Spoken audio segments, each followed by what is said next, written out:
Gênesis 39. José é levado como escravo para o Egito.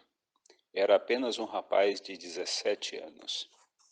Naquela jornada, José tomou a decisão de ser fiel ao Senhor, custasse o que custasse. E naquela decisão, Deus também decidiu que abençoaria a vida de José. Quando chega no Egito, ele é comprado por Potifar, um alto oficial de Faraó, chefe da guarda de Faraó. E quando ele é levado para a casa de Faraó, da casa de Potifar, Potifar começa a observar a vida daquele rapaz e percebe que tudo o que ele faz prospera. Então o texto diz que Potifar reconhece que o Senhor abençoa José. Está no verso 3. Vendo Potifar que o Senhor era com ele e que tudo que ele fazia o Senhor prosperava em suas mãos, logrou José mercê perante a quem servia, e ele o pôs por mordomo de sua casa e lhe passou às mãos tudo o que tinha. Ora, no Egito eles não serviam ao Deus eterno. Talvez nem conhecesse o Deus eterno que era conhecido e chamado de Senhor. Observemos que o Potifar não diz que Horus, ou Sete, ou Ísis, as principais divindades do Egito, abençoava José. Mas Faraó reconhece que o Senhor observa José. Significa que José tinha demonstrado claramente o Deus que ele servia, a quem ele pertencia. Era o Senhor, o Deus eterno, o Deus do povo de Israel. Então já tem aqui uma clara demonstração que o testemunho positivo de alguém que serve a Deus revela ao mundo o Deus eterno. E José estava fazendo isto, não escondendo. E a conduta de José mostrava realmente que aqueles que servem a Deus, eles são diferentes de todas as outras pessoas. E Deus, logicamente, o texto está dizendo que ele está abençoando e prosperando José, mesmo como escravo na terra do Egito. Potifar toma uma decisão que depois se mostra muito acertada. Colocando José como mordomo de sua casa, ele percebe que tudo está prosperando, o que ele tem em casa, o que ele tem no campo. Chega um momento que Potifar fica completamente despreocupado e ele não pede mais nem conta de nada, porque ele vê que José é um homem muito fiel a Deus. E era fiel também em suas responsabilidades para com o próprio Potifar. E o texto diz que Potifar não toma conta mais de nada, apenas do que ele come em sua casa. E ele sabe que tudo está em boas mãos e fiéis mãos, que eram as mãos de José. Mas tão certamente como Deus estava abençoando esse rapaz, Satanás também estava a postos para poder arruiná-lo. E ele vai seduzi-lo com um pecado. A Bíblia diz que José era um homem bonito, de porte e de semblante também. Muito jovem ainda. Pensamos que se ele foi levado aos 17, e isso tivesse passado uns 4 ou 5 anos, ele devia estar na faixa dos 22 anos. E a mulher de Potifar, o texto diz que coloca os olhos sobre José e tenta seduzi-lo para que ele possa deitar-se com ela. E faz uma proposta explícita, e José diz que não. Como eu pecaria contra Deus e contra o meu senhor, o Potifar? José sabia, tinha um conhecimento que o adultério era pecado. Por que ele tinha esse conhecimento? Se a lei de Deus só seria apresentada nas tábuas só muitos e muitos anos para frente ainda.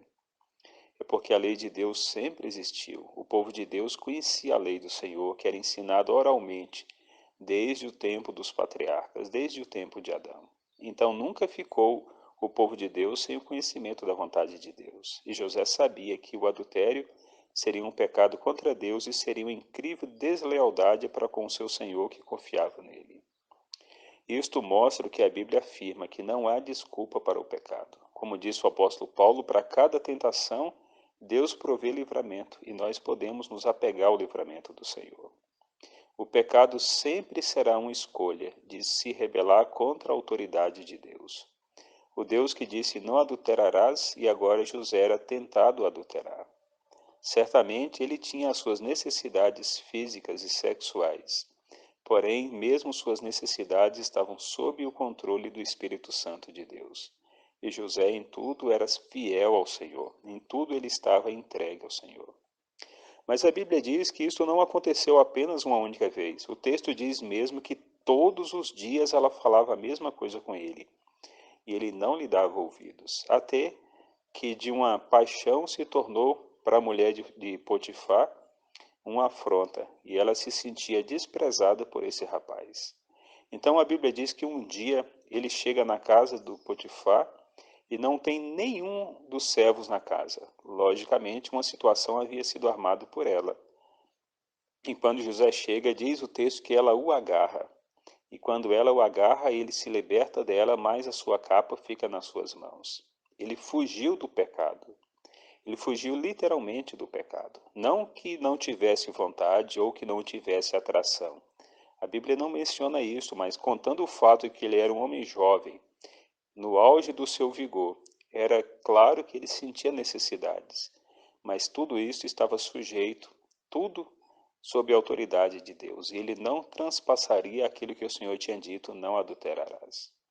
Então ele deixa tudo e foge. E essa mulher agora ressentida, sentindo-se desprezada, sentindo-se não atraente, o texto diz que ela começa a gritar. E quando os empregados chegam, ela diz que José tentou violentá-la. E ela guarda a túnica de José e quando o marido chega, ela faz a mesma acusação. E o texto diz que Potifar, então enfurecido, manda prender José. Me parece lógico que Potifar, com toda a autoridade que tinha, como sendo de fato um comandante das forças do Egito, se ele tivesse acreditado piamente que na história da mulher, ele teria matado José sem pensar duas vezes. Mas ele não mata, ele manda para a prisão. Me parece que ele conhecia José, mas conhecia também a esposa que ele tinha. Mas para salvar sua honra, talvez tenha sido isto, ele manda prender José ao invés de matá-lo. E o texto diz que José é levado para a prisão e lá também ele recebe a graça de Deus. Pelo que o texto diz, ele foi tratado com alguma humanidade pelo carcereiro, que na verdade confiou a José responsabilidades da prisão. Não diz quais eram essas responsabilidades, mas que José estava desempenhando tudo de tal forma que o carcereiro agora deixou as coisas realmente sob o controle de José. Uma coisa é certa, quando nós decidimos ser fiéis ao Senhor, nós podemos contar certamente com as bênçãos de Deus. E quando nós determinamos no nosso coração que nessa fidelidade não iremos trair ao Senhor, Ele entra com o poder que nos é necessário para não pecarmos. O pecado sempre será uma escolha do ser humano. Porém, não existe forças em nós mesmos para resistirmos à tentação. Isso não significa que não tenha força à disposição. Existe o poder de Deus. José resistiu à tentação sexual porque Deus estava com ele. Ele resistiu certamente a várias outras provações porque contava com o poder de Deus. E nós também podemos vencer todas as tentações, mesmo nossas inclinações para o mal, tão somente no poder do Espírito Santo de Deus. Todos os dias precisamos nos entregar ao Senhor e cada dia buscar virtude, poder que vem através do Espírito Santo, vem de Deus. Bênçãos conquistadas pelo sacrifício de Jesus. Paulo diz que todas as bênçãos espirituais foram conquistadas para nós e podemos receber dia a dia das mãos do Senhor. O seu Espírito está com o seu povo para torná-los dia a dia capacitados para serem obedientes, fiéis, leais ao Senhor e representar o nome dele tão fielmente como José representou. Essa história mostra que não há desculpa para desobedecer, mas certamente há virtude suficiente naquele que morreu por nós. E ele nos comunica essa virtude para que a gente possa viver de forma que o mundo reconheça que somos servos do Senhor, o Deus eterno. E as nossas vidas podem ser um testemunho vivo a respeito deste Deus, esse Deus que vive, que está no trono universal. Não é visível pelos homens por conta de nossa própria condição pecaminosa, mas é tão real, muito mais real do que os deuses que o próprio povo do Egito havia construído para si.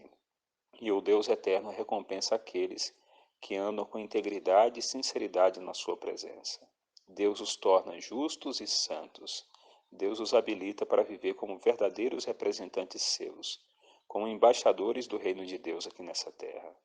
E todos aqueles que aceitam o perdão, a graça e o poder transformador experimentam essa nova vida.